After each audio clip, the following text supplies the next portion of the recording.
Please like, share, and subscribe for more stories. Hello, my name's Alicia, and I found life by hanging out with the dead. I started cleaning graves because I needed an outlet. I had gone through a really traumatic divorce and a continuing custody battle, and I had to adjust, and it was very hard for me. So I found an outlet by cleaning gravestones. This cemetery is in the town of Bedford, and there are a lot of really fascinating stories here that otherwise I think would have been lost to time if I hadn't come in here and started cleaning things up. Specifically, there's a family at the top of the hill who owned a plantation here in town, and one of the people buried in their family plot was formerly enslaved by them. So traditionally speaking, in times of segregation, African Americans and whites were not buried in the same location. They might have been buried in the same cemetery, but it would have been segregated. This is the Burrell family plot. The Burrell family lived at the Avenel Plantation House here in the town of Bedford. This lady here, Lucinda, was formerly enslaved by this family. The story is that she was so endeared that this is where they wanted her to rest. Lucy was basically, she was a housemaid for the family. Like, she helped take care of the girls and, domestic chores in the house.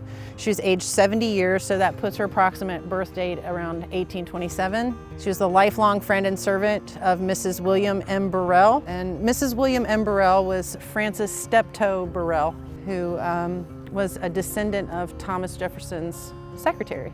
From what I understand, it was a pretty big deal for the citizens here that the family had Lucinda buried in their family plot. As far as we know, she is the only African American buried in this whole cemetery.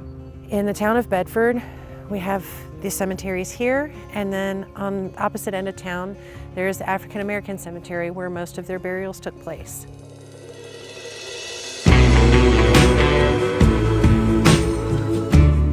Here we are at Fairmont Cemetery in the town of Bedford, Virginia, and this cemetery has served as the African American cemetery here since forever.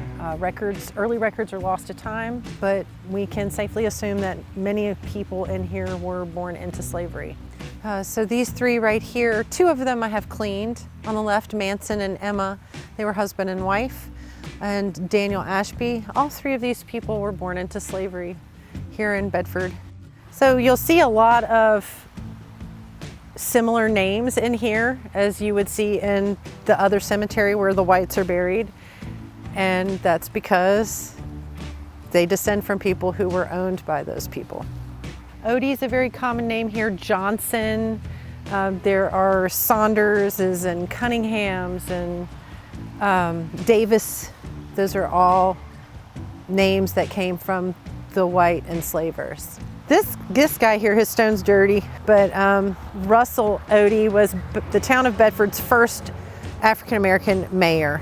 And here's his veteran stone. He also served in World War II. So Rucker and Odie are both old white names in Bedford. So both of them were descendants of people and likely enslaved by the white families. Most of us know the United States has a pretty ugly history with segregation of races, and when it comes to burials, it's not really a different story. Whites and blacks might have been buried in the same cemetery, but they were always going to be separated in some capacity.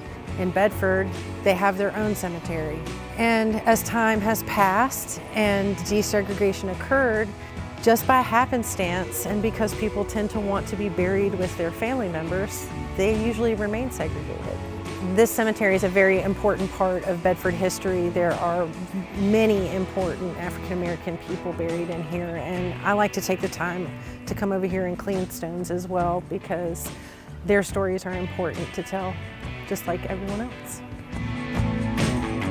Working in the cemeteries, I have learned a tremendous amount of information. I have delved into the history of Christian burials and customs and graveyards and cemeteries, gravestones, going back to the 1550s. I feel like I've amassed quite a wealth of knowledge, but I learn something new every day. By cleaning all these gravestones, I'm not only getting the therapy out of the process for myself, but I feel like I'm kind of restoring a historical narrative by finding all of these little individual stories and presenting them to the world. Because I believe that the more of those little stories we tell, the more accurate a history we can present to future generations. And I hope that this becomes my life's work.